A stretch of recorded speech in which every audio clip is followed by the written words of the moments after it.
Shalom, everyone. Welcome back to Reboot the Root, where we're continuing to question the answers and go on this exciting journey to truth. So if you've never joined me for Reboot the Root, I want to welcome you here. This is a channel geared to people who are new to Torah, people who are exploring their biblical heritage through a Hebraic mindset. And so we are rebooting what we know about our faith and about our doctrine, and we're re-looking at it through a Hebrew lens. And what better way to study the scriptures about our Hebraic heritage than to learn Hebrew itself? So that's what this series is about. It's called Excuse My Hebrew. And we are looking at the Hebrew letters. And so if you have not watched the previous 10 episodes, I want to encourage you and implore you to watch those other episodes, especially the earlier ones, where it gives you the foundation 101 understanding of Hebrew. So last episode, we were in the letters of Zayin and Het. Zayin and Het. We were looking at letters 7 and 8. 7 and 8, numerical numbers 7 and 8. And we were looking at these letters, and we were putting them into words that we were familiar with. Hopefully most of you know about those words, and if you haven't, you've learned some new words. So this week we are going to be talking about the Tet and the Yud. Tet and the Yud, okay? So let's get going here. So on the screen here I have the Hebrew letter Tet.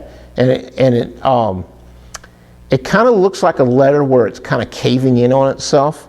Kind of looks like a basket, sort of. Well, that's what it means. It means a basket. It could be a snake kind of coiled in on itself. It also means a womb, okay? So all those things I can easily see. Hopefully you can too. So it means it's pronounced either Tet or Teth, okay? Tet or Teth. Okay, so we're looking at that it's a basket. It's the 9th letter of the Hebrew alphabet, and its numerical value is 9. And so when we look at the Paleo Hebrew version of it, or not the Paleo Hebrew version, it looks like a wheel. That's what it also means, is a wheel. Okay, so we're looking at the modern version, the Paleo version, and the pictograph version. The pictograph version is what's going to really tell us what we're interested in being able to decipher what Hebrew words mean, okay? So let's take a look at what words we can use Tet in.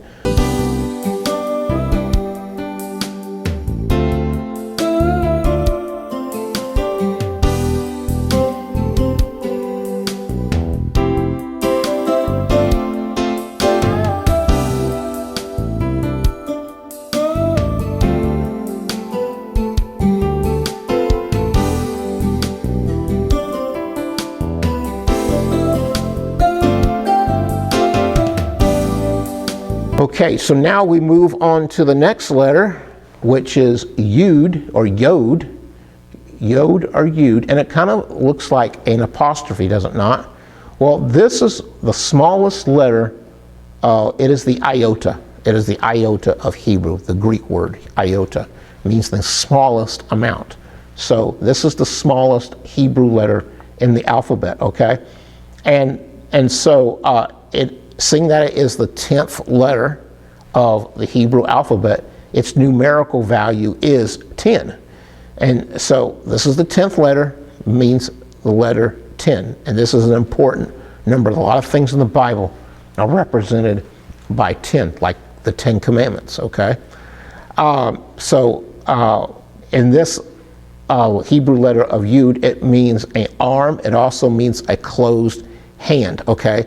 And so when we put it in the name of Yahweh, okay, Yud is one of the fundamental letters of Yahweh's name, okay? It is actually the first letter in his name, and it's part of the meaning of behold the hand, behold the nail. So we see that in the Hebrew letters represented in the in the pictograph here I have on the screen, it kind of looks like an extension of the arm with maybe 2 fingers or something like that, but it does mean a hand.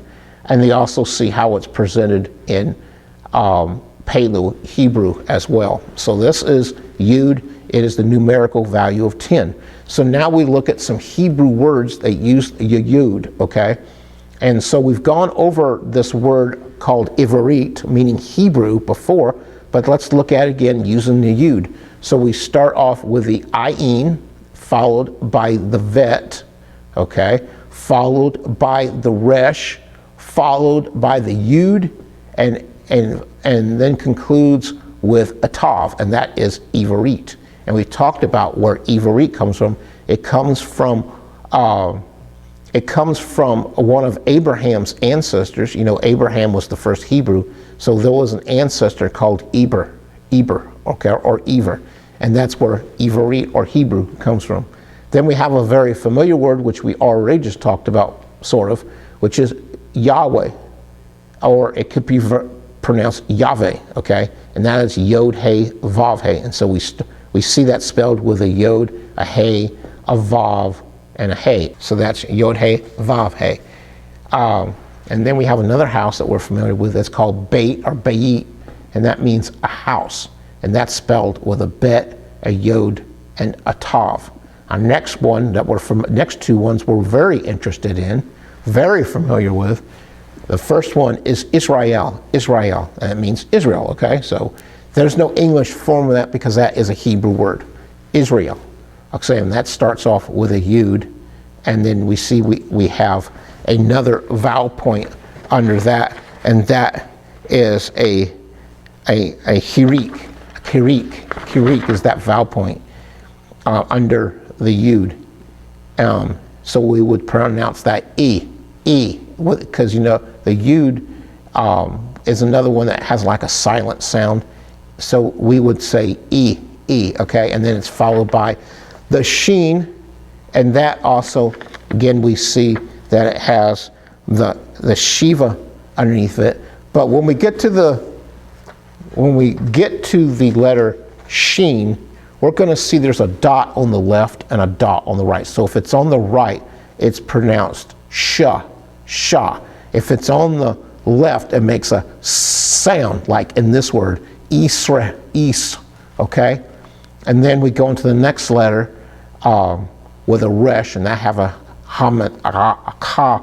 comet sound under it with that T-looking sound that makes, now we're talking about Ishrai, okay? And then we have the silent letter of the Aleph, and that has a vowel point under that. And this time, that one is called Esarei, and that makes a eh sound. Okay, so, and then we followed by a lamed. So we have Esrael, and so that's where the vowel points come into play to tell us how to pronounce it. Okay, and then our last letter is called Jerusalem. And so the way you would really pronounce it, because we don't have there's no J's in Hebrew. I hope I'm not the first one to tell you this, but the J's didn't come around until the 1600s, and it's the English letter, okay? It's part of the English alphabet, so there's no J's ever in Hebrew. So J's would be replaced with a Yud, okay? Like Jacob and Yeshua or Yeshua. It would be pronounced Yerushalayim, okay? So not Jerusalem, Yerushalayim, okay? So we start off with the Yud with a vowel point under there, and then we have the Resh followed by the Vav, and then we have that Sharik right there, that vowel point that gives us an U sound, and then we follow it by a Sheen, see the dots on the right, and then we have a Lamed with another vowel point under that, and that vowel point is pronounced patak, okay, under the Lamed. and that makes a ah sound. So all these Hebrew vowel point names, that whatever they're called, they represent the sound that you make. And then we're followed by a final mem with a vowel point under there with a karik. So this is pronounced Yerushalayim, or Jerusalem, okay? Those are our Hebrew letters for this week, with the Yud and with the Tet, and hopefully we have a little better understanding of what these letters look like, what sounds they make, how they're used in words. And I want to encourage you to make up your own flashcards so you can start memorizing these letters, okay? Try to memorize them in order. That would be helpful. And also get to recognize how they look different from other letters, and how some of them look the same. And be careful of how some of the letters look like other letters, so that you don't come up with wrong meanings of words. It's very easy to do. I'm sure you could see that, is that letters can be easily confused. And begin to look for Hebrew words if you have a Bible that has Hebrew in it. Look for anything that has Hebrew text. You can even go on the internet and look for Hebrew text and start practicing how to read the Hebrew that you've learned. And we've already gone through 10 letters already, okay? So we're moving right along. We have 12 more letters to go. We still have the final forms of letters to get through, and we also have the vowel points covered. I've already started showing you some of the vowel points, but there will be a portion in this series where we're going to look at all of the vowel points, the nakuds. That's what the Hebrew word for the vowel points is, the nakuds. We will look at the